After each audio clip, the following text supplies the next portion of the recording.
z rozmlaceného kostela v krabici zkusenila. Přinesel jsem si anděla, polámanýho křídla.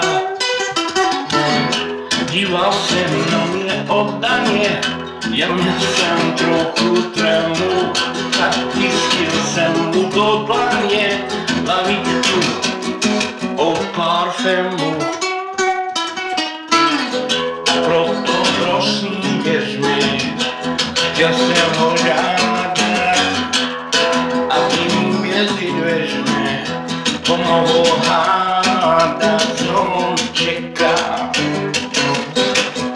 A nemine, to mě čeká. A nemine.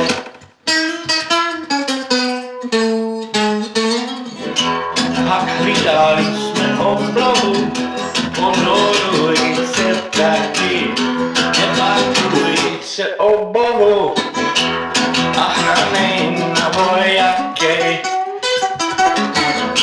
Do tváře jsem mu neviděl, pokoušel se jí skouvat, to asi tak on zaviděl, že mohou poletovat.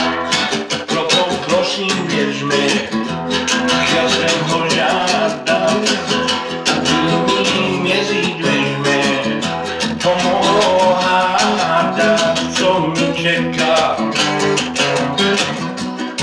A nemine, co mě čeká. A nemine.